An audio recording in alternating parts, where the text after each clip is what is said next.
Welcome. I'm Glenn Anderson with the Olympia Fellowship of Reconciliation. For more than 25 years, this TV series has explored a variety of issues that relate to peace, social justice, and nonviolent social change. Throughout our nation's history, the best things we've accomplished for the public well-being have resulted from organizing grassroots movements, building political pressure to end slavery, achieving women's right to vote, creating environmental consciousness and passing laws to protect our environment, ending child labor and establishing worker rights, advancing equal rights for gays and lesbians, and so forth. All of these have come about because ordinary people at the grassroots level started organizing, and they organized effectively.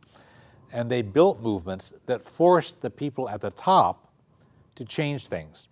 During this hour, we will explore the power of grassroots organizing and the practical aspects of how to do it more effectively.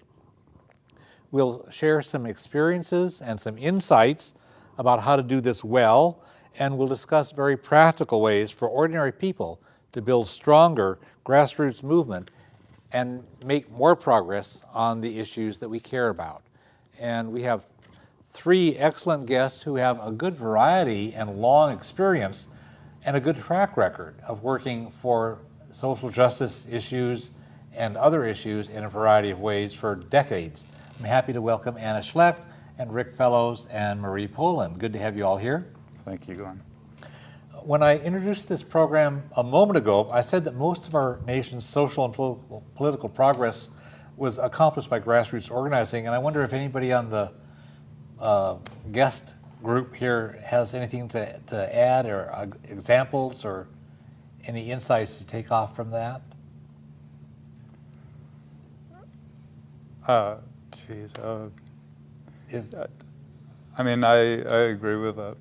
But I do think there are, the exceptions prove the rule. Okay. Like when in early England, at the beginning of the rise of the sort of industrial era, the captains of industry found that none of them could end child labor without being overcome in the market by their competitors. Mm-hmm. So it was actually the captains of industry that went to Parliament and pled with Parliament to end child labor early on. Well, I didn't know that before until you shared that, but that's an odd, interesting example.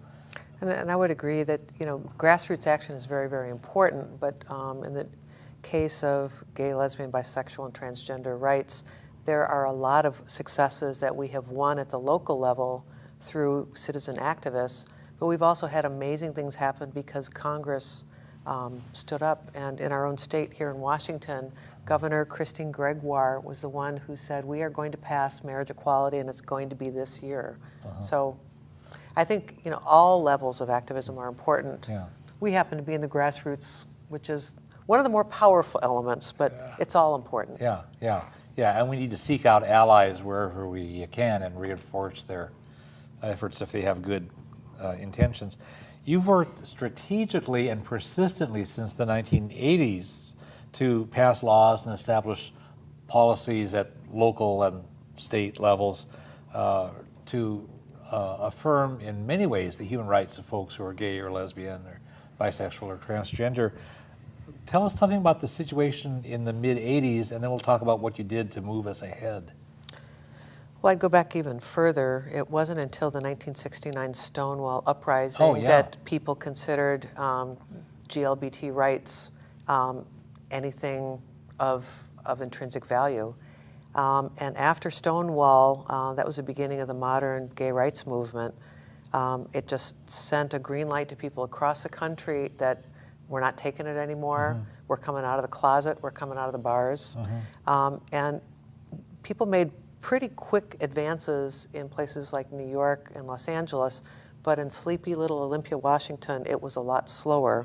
Mm-hmm. The 70s took about 10 years to arrive on the West Coast, and we got the 70s by the 1980s. Mm-hmm. And at that time, we realized, we will never become equal if we just stay in the closet and hope that somebody else does it for us. So we realized we've got to do something. The Democratic Party didn't embrace us. We found that politicians would quietly tell us, we support your rights, but I can't risk my seat in the state legislature or on a city council by standing up for you. You know, we were spit on, we lost our jobs, we were assaulted, we were evicted, and nobody else was including our rights, our basic human rights in their platform. So we had to roll up our sleeves and figure out how to do it on our own. So what did you do? How did you accomplish the huge amount of progress? We're not all the way there yet, but we made a huge amount of progress. What was your approach? How did you do that? Well, I guess first things first, like all rights movements in this country, the GLBT movement took a page from the playbook of African American rights activists. The civil rights movement really pioneered the whole approach of trying to pass laws at the local level and then the state level and then the federal level, pushing litigation on very specific issues. So we were good students of the masters of civil rights. And locally what we did was we looked at, you know, we want to be equal, but how do we get there? And we took an approach of first you set your goals, equality, then you talk about your strategies, and what we figured was local laws that prohibit discrimination against GLBT people. And then we looked at our actual actions. And what our actions were was to go city by city, issue by issue, to pass local laws. We started in 1986, took us about 20 years, and we passed probably a couple dozen laws in every city, Olympia, Lacey, Tumwater, Thurston County, and a couple of the littler communities in Thurston County. And ultimately, those small city laws served as a platform to support the 2007 equal rights law at the state, which is enshrined as the Cal Anderson Memorial Civil Rights Bill after the late Senator Cal Anderson, the first openly gay elected official in Washington State. So there are a lot of models and examples in there. If you learn from the civil rights movement, that's something. If people discovered empowerment by coming out of the closet instead of being hidden and oppressed, and when Cal came out and other legislators at various levels, including the federal now, have come out as gay openly and proud, and you work on the pride thing. All of these are strategic ways of moving it ahead. And thank you, Glenn. That's actually one of the really key things was coming out. Cal came out in the late 80s. I was probably one of the most out people because I worked someplace I couldn't be fired. I owned a home and couldn't be evicted. I knew people, and I felt pretty sure that I wouldn't be killed. And frankly, that was the calculus we had to figure on who could be out. But we started in 1986, and by 2006, we pretty much laid the foundation. So setting clear and realistic goals for what we want to accomplish is crucial. And I know, Marie, you've given a lot of thought to that goal-setting process, and you've practiced that in grassroots organizing. Tell us something about setting clear goals. Well, I feel that if you really can focus on what the mission is of what you're wanting to accomplish, right? So what is it that you're wanting to create? And not only that, but what can we put out there that feels good to us, that actually is something we want to work toward and that other people might get excited about working toward? You know, what are the values behind it?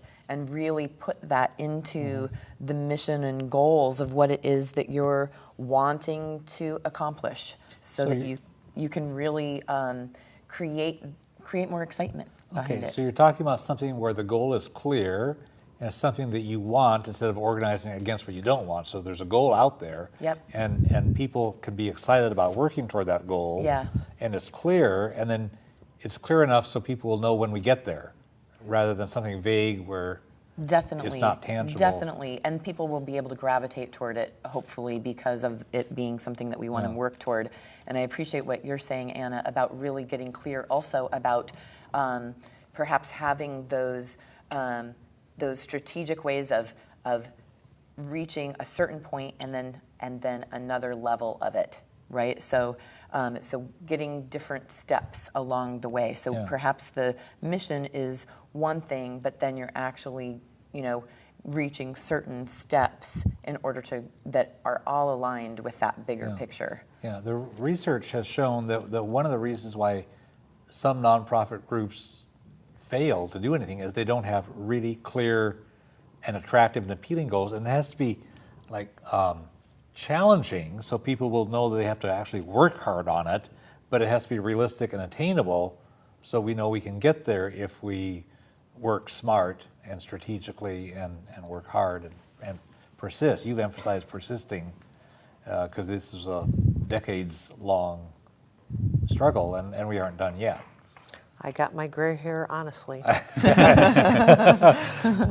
One of the once we have goals, we need to get devise some workable strategies and some activities that will help us reach those. And Rick, I want to pick your brain about something you were working on in the 1970s when coal companies in the American Southwest, in the Big Mountain area or of the U.S. Southwest, they were pushing Native American people off their lands, and you were struggling to help them keep their lands, and you were having trouble getting press coverage, even the alternative press, to pay attention. And so you hit upon a strategy that would organize people or help people organize and move ahead. Tell us what that was and how you did that.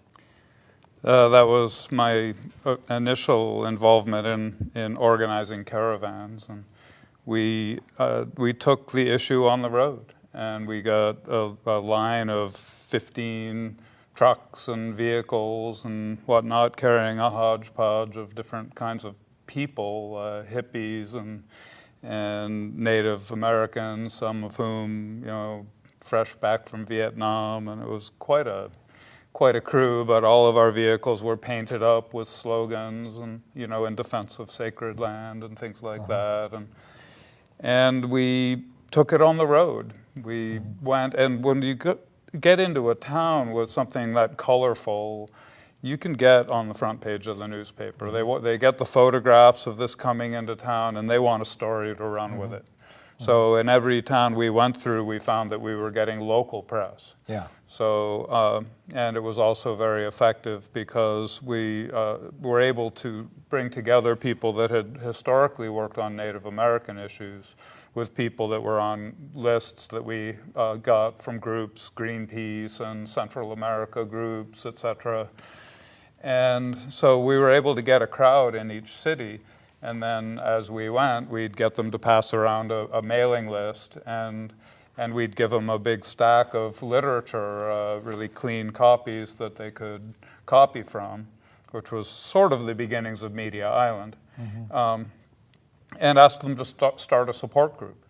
And so that first caravan to Big Mountain, within a very short period of time, there jumped from being like 3 support groups around the issue in Flagstaff and Bay Area and Olympia. And then there was support groups up and down the whole West Coast.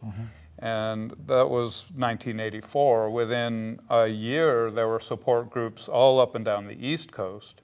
And it was not long before there were support groups in South Africa, India, Germany, Japan, and by 1986 we had 700 people from around the world that showed up down there at Big Mountain to witness against a forced relocation of those grandmothers. So that's some of the early organizing on coal-related issues that people are hot about now because of climate, but you did a grassrootsy thing and you pulled in different constituencies, like say Vietnam vets, Native Americans, people who had a Central America solidarity orientation and so forth. So you pulled different constituencies, you did something creative, colorful, and you hustled at the local level to generate very grassrootsy coverage and involvement. And then you left behind support groups that would carry on the struggle. So you did a whole lot of very clever and strategic work. I don't know how conscious you were of all of that at that time. We just saw those. It worked. We saw those grandmothers, and they couldn't speak English, you know, and they're crying, and it was so compelling, and we were just, how do we do something about it? So that was really, you know, what we came up with. Yeah, and you've done step-by-step work going from issue to issue. You mentioned this a bit. Is there anything else you want to say about step-by-step work for, say, domestic partnership, leading to marriage or Well, other aspects? I'd say that, you know, like anything that you do in life, you have to start as a beginner and move towards building skills. It's like I'm a lap swimmer, and it wasn't like my dad threw me in a pool and said, all right, you're going to be an Olympic lap swimmer. I learned the doggy paddle, and then I learned how to hold my breath, and eventually I started doing kind of a freestyle, and I'm a pretty good swimmer. In a very similar way, when we started looking at passing GLBT rights laws in Thurston County area, we met with Olympia officials, and at that time they were the closest thing to supportive people that we had. And even they were kind of scared, like, oh gosh, if you bring this forward, it's going to be a firestorm of controversy. And we started with a very basic issue, non-discrimination in employment practice and service delivery. It was very controversial. Several faith communities brought church bus loads of people to oppose it, and it was a very contentious hearing. And I remember like my eureka moment when I saw somebody out of the corner of my eye that had a collar, and I thought, he's part of the opposition. And I looked at him and I realized, I saw what he had in writing and that he was there as a supporter, and I realized, wow, this is about building bridges and, you know, building alliances and moving forward. But we started with that first issue, and then we expanded to hate crimes. Then we started looking at more broad-based laws or policies that would affect a broader range of the GLBT community, like a domestic partner registry. But we took it sort of step by step and used it as a way for the community to have a conversation about our values. And it was a little controversial. There were some people that just wanted to do a slam dunk and have kind of like the whole full meal deal in place at once. But you don't change people's hearts and minds by slamming laws down on books. You engage with your community, you listen to what they're afraid of, you discuss, you know, you share who you are, why equality is important to you, and you take it slow and you have patience, and you eventually build towards the kind of society that is based on equality. Yeah, if you have a good strategy, you can wait it out because you know that you're making progress. You don't win something all at once. You know, if you sign up for college, you don't say, well, geez, I've been here in college for 2 months already. Why don't I have my degree? It'd be cheaper, though, wouldn't it? It'd be a lot cheaper, yeah. But these things are sequential, and I do a lot of work, as you know, on working to abolish the death penalty, and there seems to be a kind of a sequence there. I mean, there are several kinds of sequences that we work on, but one that I've been urging people to do is look, you show that the status quo doesn't work. The death penalty does not deliver on what it promises. It doesn't deter murder. It doesn't provide real justice. It fails in a bunch of ways. It causes other problems. It makes racism worse. It runs the risk of executing innocent people. It does, all these bad things. But the first thing is actually to make it a hot issue that the politicians have to deal with. And to do that, you have to make it a hot issue that the public will deal with. You have to connect with the public and the media, and eventually the politicians have to deal with it, and then you can show how it doesn't work, and then you say, look, here's a better alternative. And public opinion polling shows that people would opt for life in prison without the possibility of parole. And so that's the way the movement has been going in various states. And actually, from 2007 to 2012, 5 states have abolished the death penalty legislatively. And there had been a long gap for many years before that. But people are working these kinds of angles, and then, like you were doing, pulling in the different constituencies that would be with it, and so forth. So all of these things, each issue needs to do its own strategizing. What's our goal, and how do we do incremental progress there? I think something that you're all bringing up, which is so interesting, is that we can get so passionate about what it is that we want to see and that we in our hearts know or feel really determined to get across.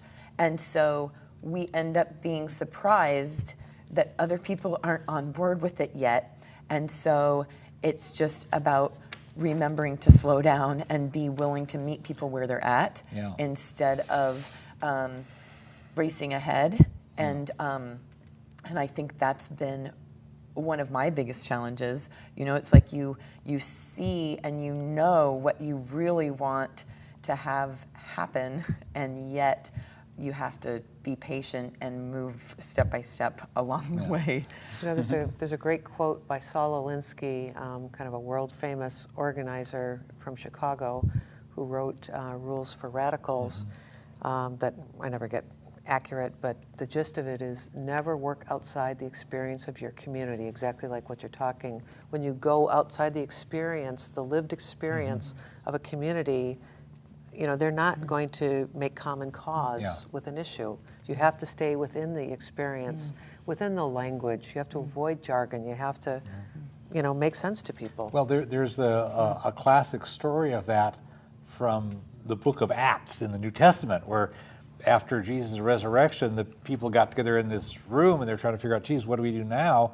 And they knew that they wanted to spread that movement, you know, to other people, and they started speaking in tongues, which was speaking in languages of other people, the surrounding communities. And the model for that, if you're a community organizer, is, okay, if you want to do outreach to people, you got to be able to talk their language. So if you're going to work with a blue-collar constituency, don't come across like you're some snooty college kid that's going to look down on blue collar. You've got to connect in authentic ways. And what I would suggest is that you need to be allied with people that are part of that community. Yes. Being an outsider, trying to tell another community what to do. You know, if heterosexual people came and said, okay, you gay people, you got it all wrong. You've been doing that, it's wrong, you've got to do this, and then you'll win. It wouldn't work. Yeah, I you know, you have to stay within the experience of a community. And have, if there are people within that community who can work the issue, that's the way to do it. But the lesson learned out of that story from the book of Acts was you got to talk to the people's language. It's got to be, you know, like I say, within the experience of your own community. I remember there's some case a couple decades ago where a bunch of people who were quite far left were going to go up and they were going to organize the workers at a shipyard in the Puget Sound area. And they went up there with a whole bunch of leftist rhetoric, and they were just haranguing those workers about what they need to do to bring on the revolution now. And they were so abrasive and so arrogant and so out of touch that the workers they were trying to organize beat them up. And it's like, you can't organize. Fair to me. You can't organize by antagonizing the people, you know. So part of it is figuring out who your audience is. And you may have different audiences.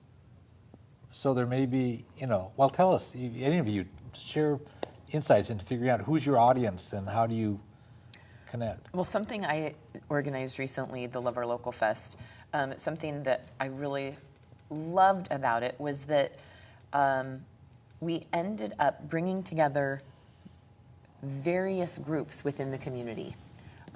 We brought together musicians and entertainers, as well as artisans and makers of local goods and local products and things like that, as well as folks involved in the transitions movement away from dependence on oil.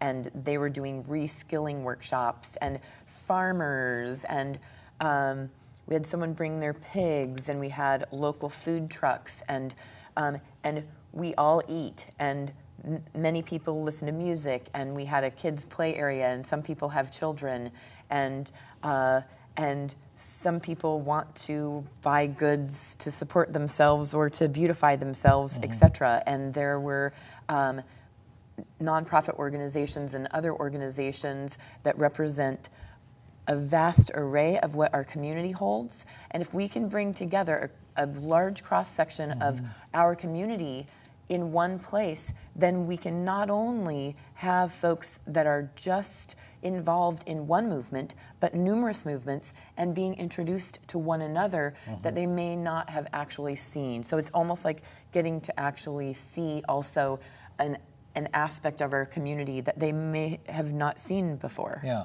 so we have multiple audiences, and we can collaborate in a way that creates something bigger than just the sum total of each one, because I was at that event, and it was a wonderful... It was a blast. Wonderful thing. It was was great. fun, All of us wasn't were it? there. I love the three little piggies. That was my favorite part. Pretty sweet. Yeah. Oh, I want one. Yeah. And so if we're doing something like something where you're trying to move an issue like through the general public, if you realize there are different constituencies, so there are some people who might be already with us because they're politically progressive. You might approach that audience in one way.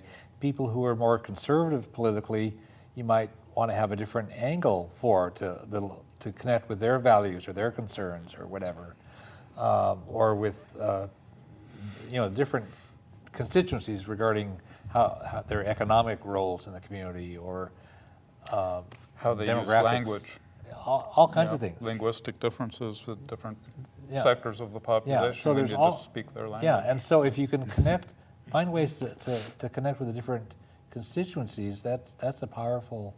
And it's important to recognize that, it's like there's often a big split between younger activists and older activists. And younger activists are a little more impatient. Their lives have been shorter, and they don't realize that some of us have grown comfortable to being, involved in the social justice movement for decades, 30, 40 years. But like in the GLBT community, one of the things that we often see is a difference in audience. A lot of younger activists prefer the term queer, and I get it. I grew up in a generation where it's a pretty bad, hideous, foul slur, and I'm not fond of it, and I never will be. And sometimes there's this conflict, like if you're not using the word queer, you're not really into queer liberation. But in the work that I've done in changing laws and really trying to build equality out in the community, the word queer doesn't have currency. Gay, lesbian, bisexual, transgender does. And I think sometimes people use words or strategies like a battering ram, and I'm going to just batter you until you agree with me. It's like, bam! Do you understand what I'm saying? Bam! Are you sure? Yeah. And it's like when you draw a line that divides, people are going to stay on the other side. Yeah. I'm really big on how can we draw a bigger circle that includes everyone? What language? What organizing strategies? What brings us together? Yeah, and we talked about some flexibility in these kinds of things, and also you want to make sure that we don't antagonize somebody that we're trying to organize. Some years ago, locally, there was an effort by some folks to get the public to be urging better bus transportation, better funding for the local bus system and stuff. And so they were going to have a rally, and it was going to be on the edge of the Capitol campus near the Tivoli Fountain. And they were getting like bus passengers, and who takes the bus? It's a range of people, including me, you including people even older than you, and people with disabilities and poor people and people who, in many cases, can't take a lot of risks because they're already kind of vulnerable. So these folks organized this rally, and then the organizers thought, let's be really radical and go out and occupy the street. And they went out and they tried to get these people that they had invited to this rally to go out and do something totally different, totally outside their comfort zone, and that would have actually been at risk for them. And I heard about this afterwards. I wasn't there, but I heard about this afterwards, and I knew somebody who had organized this, and I called him on the phone. And I said, you're doing a disservice to these people that you're trying to build a relationship with. How are you going to get them to come back and work with your group again if you disrespect their safety? And here's the thing, they may not have heard you. I'm presuming they were younger activists. Yes. You give it, maturity is something that you earn. You don't receive wisdom. I probably was guilty of a lot of those things that I will not admit here today. Well, but it takes time to reflect on those big mistakes. Yeah, this fellow got learn. the message. This fellow got the message. We talked it through. I mean, we had a better conversation than the thumbnail summary I gave just here. But I talked to the guy, and he understood. This is a tactical blunder on his part to invite people out and then shift the agenda into something that was beyond the comfort zone of the people that he had invited out. So he got that message. Right. But that's a mistake that some people do. It's a bait and switch. You invite people to a peaceful, nonviolent event, and then suddenly people start breaking windows or something like that. And that is a political tactic, but when you're billing an event as something different, it's really not fair to the participants. Exactly, and that's the kind of tactic that the government does to discredit us. I mean, very often those kinds of things are done by the plant from some governmental agency because they know it'll backfire on the activists. So we need to be squeaky clean on this. What else do we have in the way of how to frame issues or how to shape our message in a way that'll connect and not backfire or go off on a different direction. Other ideas from anyone? You know, I think of it a little bit like a soccer field, maybe, that you need backfielders and you need people that are hanging out closer to the goal. And so there's a place for diversity in terms of message and who we try to appeal to and how. But it is, I've worked on a lot of formal campaigns and less formal campaigns. I don't believe in rigidity of message, kind of like what you're saying, Rick. When you have like a one-liner that everybody has to repeat over and over, which is typical of campaigns, people think that they're getting a canned message, and that doesn't work. It has to be authentic. It has to come from your heart. It has to, some of the backfield, some of the forwards, and some of the goalies. But it's important to kind of stick with a single message. It's like, with one of the critiques of a lot of modern marches these days is that you'll have like 150 messages, and it's kind of like, among Jews there's a saying, 2 Jews, 3 opinions, and among leftist activists it's like 2 leftists, 5 strategies or 5 slogans, and I get the democracy part, but you're not communicating. And one of the real successes of the African American Civil Rights Movement is that they were disciplined, they were focused, they stayed on message. The parts of the anti-Vietnam War movement that was really effective was that it was parts of it were really disciplined and focused and stayed on message. And then there was other parts that were really wild and sort of the merry prankster kind of approach with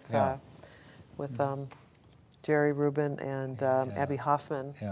But it is, it's important to be clear and to say the same thing.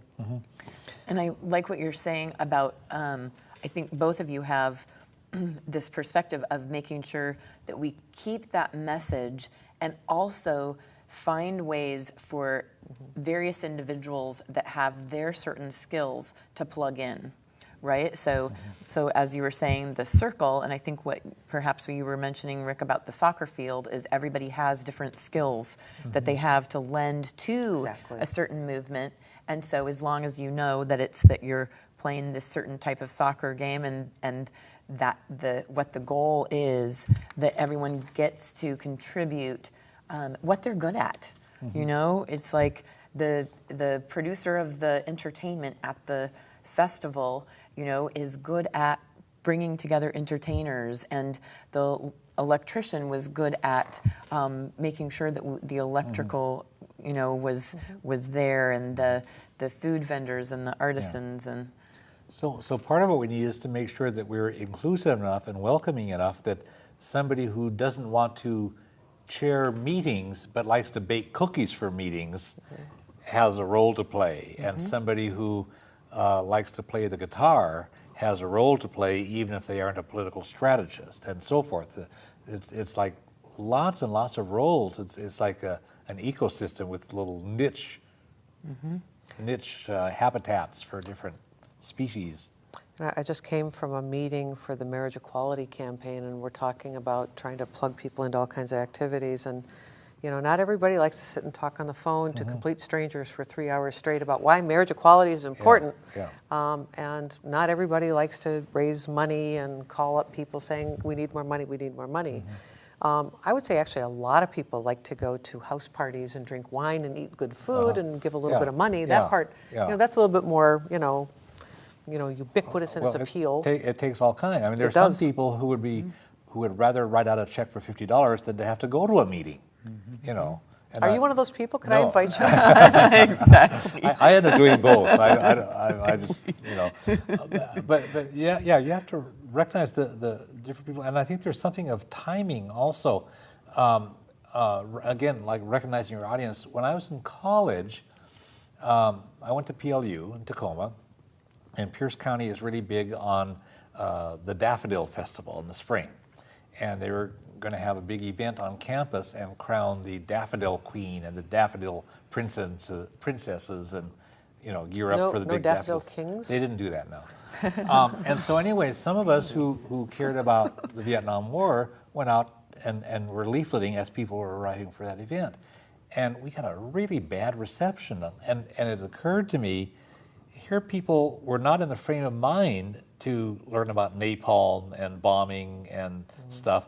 They had dressed up to come to this kind of a classy, festive thing, and they were not in a mental frame of mind to hear the message. If we had connected with him at some different time and place, we could have made some progress. But people didn't have the mental space to hear the message. I thought, okay, that's a good lesson here, a lesson learned, to pay attention to the audience and the timing and the place and stuff. I think that just... I think that's one of the reasons I love the work that you do on Buy Local, and I would contrast that with the May Day activists who would encircle, big box stores, and I'm not fond of big box stores. They drive like local lumber yards, local supply houses, local grocery stores out of business. They are destroying the local economy, and all the money they make leaves the community almost immediately. Yep. And as much as I understand the desire to really castigate the really negative impact of the Walmart species of retailer, those kinds of actions really alienate people. Whereas, your buy local is like, let's put the focus on what we want. Yeah. And, I tried being a part of the May Day effort early on and said, you'd get a lot farther if you just passed out little leaflets that said, buy local, here's why, buy local, here's why, support your local stores, here's why. But it wasn't exciting. Nobody wanted to do that. They wanted to take over the intersections. Yeah, when we were preparing for the program, you and I were talking on the phone, and you emphasized organize around people want what people want instead of just protest. Instead of just protest. I mean, there's a role in protesting against what we don't want, but you've got to have the positive thing out there. There's a classic thing, a two hands example of what nonviolence is about that Barbara Deming had written about decades ago, and she said there's one hand of nonviolence that says, no, I won't tolerate that violence, or I won't tolerate that injustice, but there's another hand that says, welcome in, let's create a new alternative, let's do something positive, and I'll support this effort. And so there's a role for both, and so often we don't do the hand that welcomes in and says, let's build an alternative together. People are more willing to accept that a problem exists if you can present a solution. They're more likely to see the problem in the context of seeing the solution that's not happening. Right. But there is, maybe there's a third hand where it's, we need both. It's no, and let's build what we want. But the third hand is, like you were saying, Rick, that you have to have room for that diversity of opinion. But, again, it's like, how do we bring more people into the movement? And I do think more people are focused on positive. You would do more against big box predator retailers by doing a buy local campaign than you would by having a one-day street closure encampment around, I don't know, Best Buy or whatever they were targeting. Yeah, there are so many. There's so many solutions available if we would look for solutions, and then we can find an array of solutions. And we don't put enough effort, I think, in. And then also for the different constituencies. So like with your buy local events and stuff, you can recruit local business people and people who care about the local economy and people who care about environmental stuff instead of hauling crap in all the way from China at great expense to the climate and so forth. I mean, if you look at the constituencies that we want to reach, we can make a lot of win-win situations, but you have to be creative about it. Or like, having a creative way of protesting. Like, one of the things that I loved about the work that you did, Rick, was that it wasn't just organizing like a series of demonstrations all the way down the West Coast against the coal mines. It was having a really powerful visual. Get on the bus. Join us. Get on the bus and work towards saving these very important natural resources. Well, and it's a nice twist on that. It's like, join us. Well, and, it's really positive. And it's solidarity with actual people. So it's like the elders and the people of all ages actually at Big Mountain. That's real people. It's not just an abstract about this nasty coal company in the abstract. It's like, these are real people. These are faces. These are and like I can give you things that you'll take down there, and I know that I think I might have. Well, I guess that was in Nicaragua. group that I gave up my old tool belt and tools to, but like, something I no longer need, I could give it to you and you would take it. Well, and I would know that it would do a lot of good. It's very positive. And you've been doing caravans. How many caravans have you done? You've done to Nicaragua and other parts of Central America, Cuba a whole bunch of times? You did the Nicaragua caravans too, right? We did caravans to Nicaragua every year from 1988 until just a few years ago. So a lot of caravans went to Nicaragua. We've done 23 to Cuba. I think we did 17 to Chiapas and 6 to El Salvador, 3 to Guatemala. And the later caravans to Nicaragua also went to Honduras. So that's when I gave you tools, I think. I remember that. So it's something like 60 caravans. But it's the power, and people love it. The community comes out to hear what's going on and to their send-off events and welcome back events. And I mean, it's become a community institution. It's a really awesome thing when you see people, driving trucks and buses and getting them through all these borders down there. It's just, and all the mechanics involved and all the logistics, and it's such an awesome assemblage of skills and experiences that people come back and they get other people to go, and it's always referred to as a life-changing experience. So that's one of the great features about this is when we were talking on the phone and I was asking how do you get volunteers and stuff, and you said if they have a good experience they'll tell people about it, and word of mouth is always the best publicity. And then tell us also about how you manage the complexities of, you got logistical decisions and planning, and then you have the kind of the political message, and tell us how you work with the volunteers on those kinds of things. That's interesting, and that the first caravan, the Pastors for Peace, was really more the Veterans Peace Convoy in a sense to Nicaragua, led to the Pastors for Peace caravans, because the veterans, they drove 45 trucks down to Nicaragua during the embargo of Nicaragua, and that's where Tom Hansen, who was an organizer on that, met Lucius Walker, who was another very parallel to Saul Alinsky in the African American community. They learned in the course of that caravan that there's a lot of people that want something really tightly planned, and they want, to have somebody have the logistics already done. And there's other people that want to be involved in every single decision about whether to stop at the beach on the way or, And people learned pretty early on that you need to separate logistical and political decisions. And the people are going to be a lot happier if you don't have to get everybody in a circle and figure out if you're going to decide by consensus or democratic process whether you're going to stop at the beach or whether you're going to take this highway or take the back road. But if you give people a way to get involved in all of the political decisions that you might run into along the way, that people will feel ownership of the project all the same. So one of the first things we do is circle up and get everybody to achieve consensus that they would just leave the logistical decisions to people that have done this before and have experience with that. And then we'd set up affinity groups so that people could all get their voice in, pick a representative of their affinity group that they felt would comprehensively carry all of the messages of the people in that circle to the steering committees or whatever. So I think that's a really great strategy for doing something like that, is to separate logistical and political. Yeah.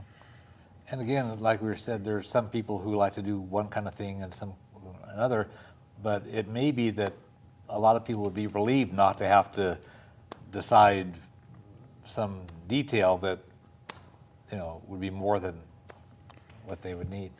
What other examples or insights into these kinds of things? How do you decide how to decide and things? Well, there's a range of cultures around that. There are some people, like Rick is describing, that really want to be democratically empowered to make every decision. And that drives some of us completely bonkers and straight out of groups. And then there are other people that really want to, like, okay, I'm not going to come to your meetings. I'm not going to spend a lot of time, in doing all that talking, but I will come when you need me and I'm doing something that I think makes a difference. And it's good to know, who are your process people, the people that do like to plan, and who are your product people, your action people that, call me when you're ready to move and I'll be there. And don't try to make one do the wrong thing.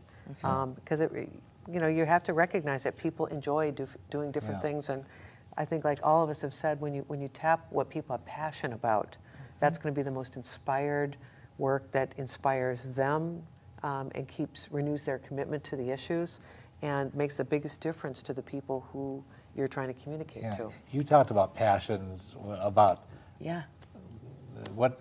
Well, even going back to what you're saying about decision making, also, Glenn, is I work at the Olympia Food Co-op, and I've been there for 13 years or something, and we're based on consensus. And so one of the beauties about that is to do our best to get as many people's perspective as possible on a situation, and know that if someone else brings up what you're thinking, then you don't have to speak it.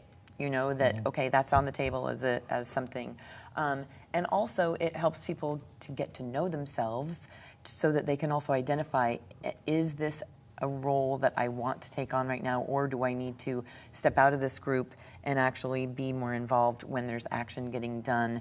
And also, this is the type of thing that I want to be involved in, and therefore someone is able to really figure out what it is they are passionate about. I want to help with the sign painting, perhaps. Maybe that's the person who wants to actually do the sign painting, but they don't want to be trying to figure out where to get the stage from, or to go talk to the neighbors about the fact that the festival is going to be on their block. And so if you get the people that want to actually go talk to the neighbors, and then the other people are wanting to sit back and plan out the logistics. And so how do you allow everyone to have not only a voice but bring their skills and therefore have their passion? And I also really feel that you've really touched on, I feel like all of the things that you've all talked about are very community need-based things in the various communities in Nicaragua and Chiapas and here, with the LGBT communities and, the social justice and death penalty work that you're doing. And for me, it's the local, I really learned about the corporate dominance thing happening when I was working at Media Island, and really how do you counter something like that? Well, it's focusing on the solution. So that's where my passion came from. But really, when you find the need and then put that out there, then that's when people can really help rally around it also. And then when new people get involved, also make sure that they feel included, right? So make sure that we extend ourselves a bit extra to the new people that have arrived, that perhaps we've been working side by side with someone for 15 years, and then someone new arrives. We need to make sure that they feel like, hey, you're just as important because you're here right now, and obviously you're here for a reason, and you're excited about this. So. Yeah, and there are ways to do that. I want to do some more thinking along that line in just a moment. I want to connect, when you're talking about these things lately, I want to go back to something that Rick had said on the phone when we were planning, and it has to do with connecting the dots across issues and constituencies, because it's related to some of this local and how to get people in. Tell us something about that, and we're running a bit tight on time, but if you can do something about connecting the dots across issues and constituencies.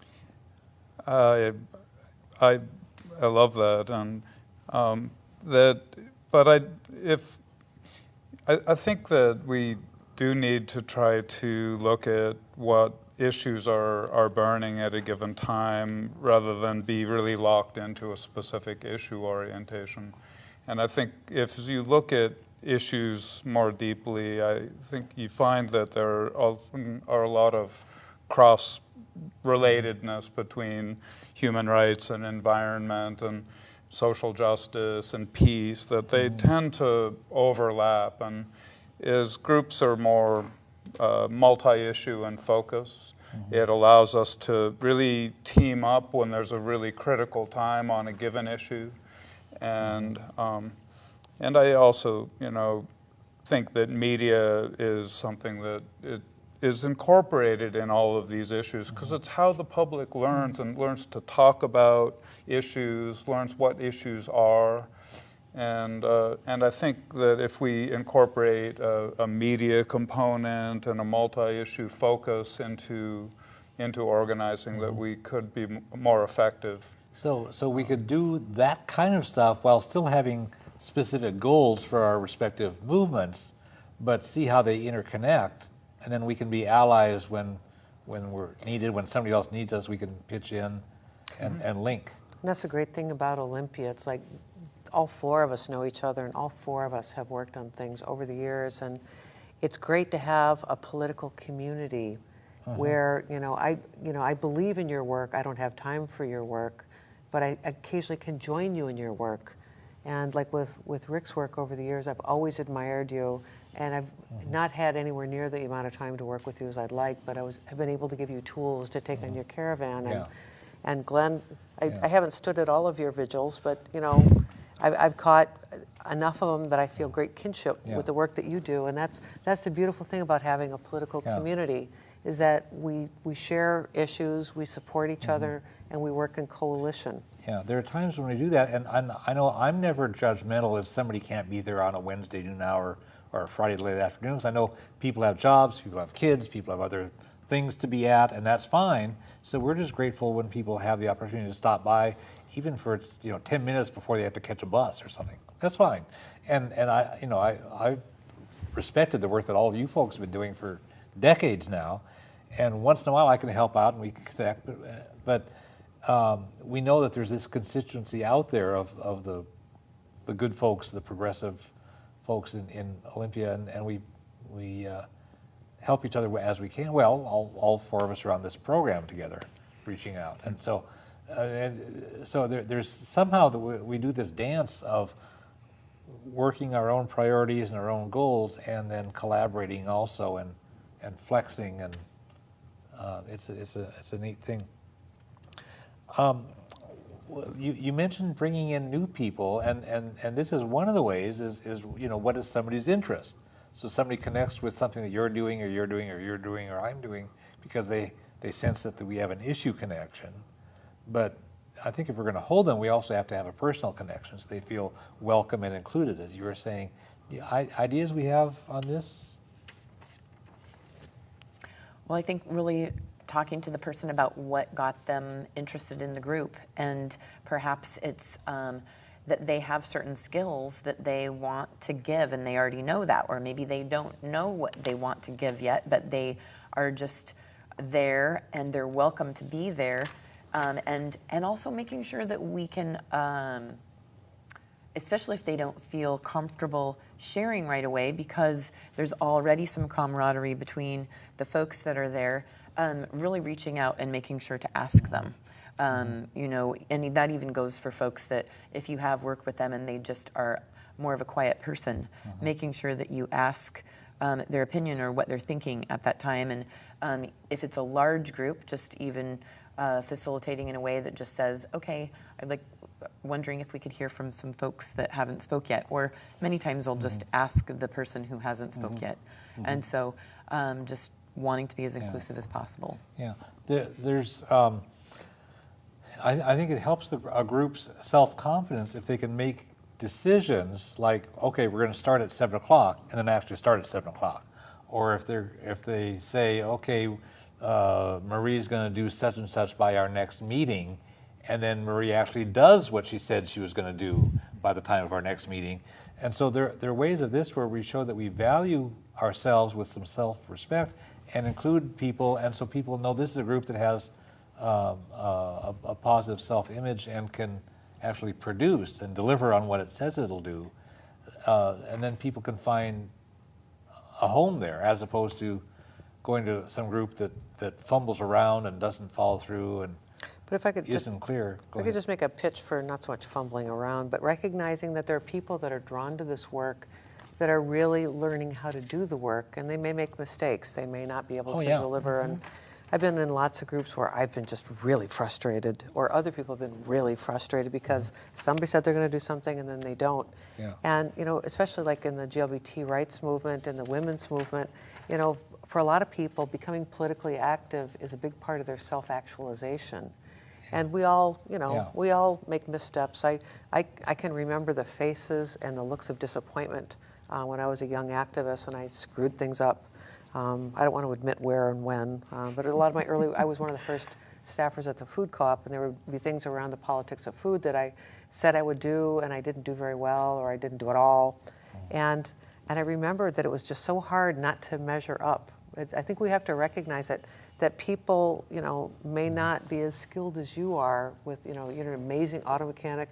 You can talk to anybody. You can bring together these caravans and, you know, go across so many cultural lines and make those contacts. And you, Marie, can talk to people all over the political spectrum, and not everybody can do that. And we need to make space and mentor and let people practice. And have a sense of grace and forgiveness and inclusiveness and welcoming.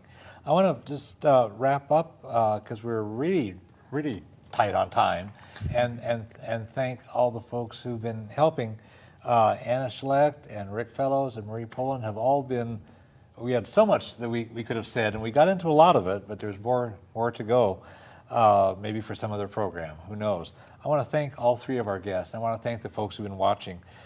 The best things that we've accomplished in our nation's political and social well-being have largely, but not entirely, come about through grassroots organizing. See, I listen to these folks, you know. Well, you better. That's coalition work. Geez. So if we were more skilled at grassroots organizing, we could make even more progress on the issues that we care about. Former Speaker of the U.S. House of Representatives, Tip O'Neill, said, all politics is local. So that's a great starting point. And you practice that in your work. You do that in your work. And you make local in all kinds of places as you move through them. That's right.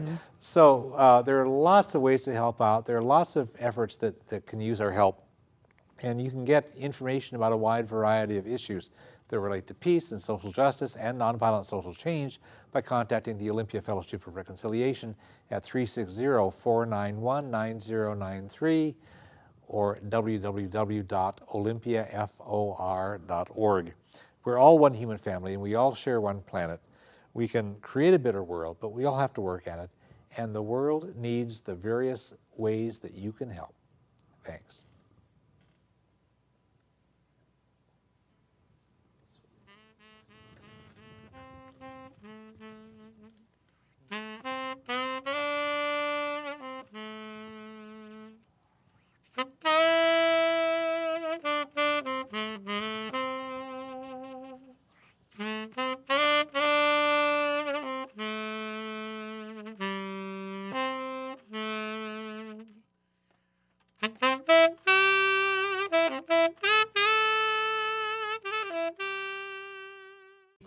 To build stronger grassroots movement and make more progress on the issues that we care about.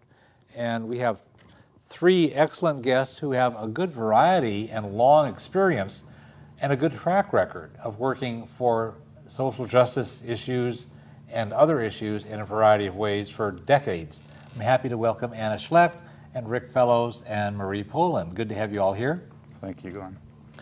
When I introduced this program a moment ago, I said that most of our nation's social and political progress was accomplished by grassroots organizing, and I wonder if anybody on the guest group here has anything to add or examples or any insights to take off from that? I mean, I agree with that.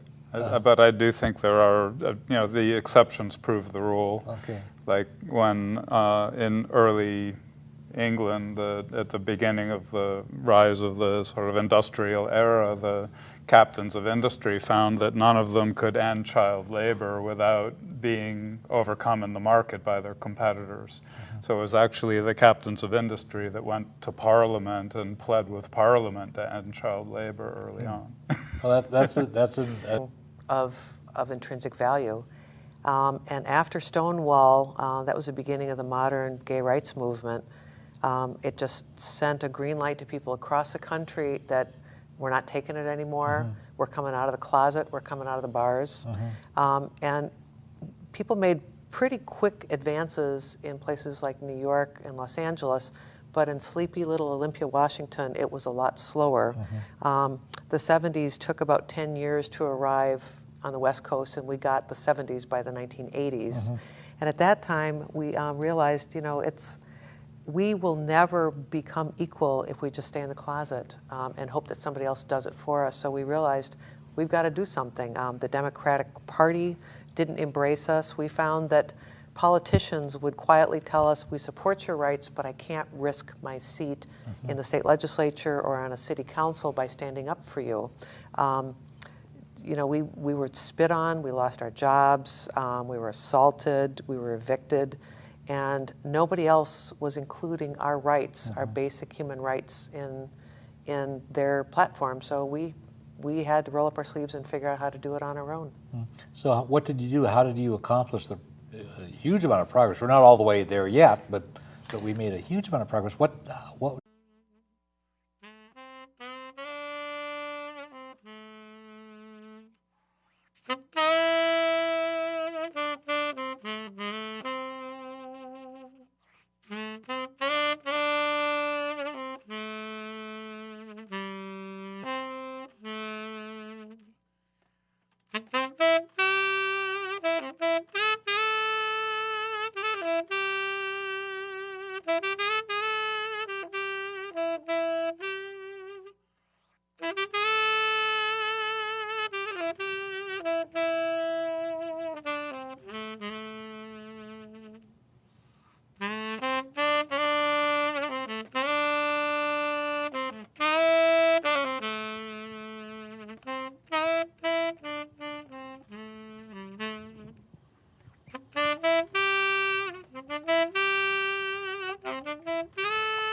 Welcome. I'm Glenn Anderson with the Olympia Fellowship of Reconciliation. For more than 25 years, this TV series has explored a variety of issues that relate to peace, social justice, and nonviolent social change. Throughout our nation's history, the best things we've accomplished for the public well-being have resulted from organizing grassroots movements, building political pressure to end slavery, achieving women's right to vote, creating environmental consciousness and passing laws to protect our environment, ending child labor and establishing worker rights, advancing equal rights for gays and lesbians, and so forth. All of these have come about because ordinary people at the grassroots level started organizing, and they organized effectively. And they built movements that forced the people at the top to change things. During this hour, we will explore the power of grassroots organizing and the practical aspects of how to do it more effectively. We'll share some experiences and some insights about how to do this well, and we'll discuss very practical ways for ordinary people. I didn't know that before until you shared that, but that's an odd, interesting example. And I would agree that grassroots action is very, very important, but in the case of gay, lesbian, bisexual, and transgender rights, there are a lot of successes that we have won at the local level through citizen activists, but we've also had amazing things happen because Congress stood up. And in our own state here in Washington, Governor Christine Gregoire was the one who said, we are going to pass marriage equality, and it's going to be this year. So I think all levels of activism are important. Yeah. We happen to be in the grassroots, which is one of the more powerful elements, but it's all important. Yeah, and we need to seek out allies wherever we can and reinforce their efforts if they have good intentions. You've worked strategically and persistently since the 1980s to pass laws and establish policies at local and state levels to affirm in many ways the human rights of folks who are gay or lesbian or bisexual or transgender. Tell us something about the situation in the mid-'80s, and then we'll talk about what you did to move us ahead. Well, I'd go back even further. It wasn't until the 1969 Stonewall Uprising that people considered GLBT rights anything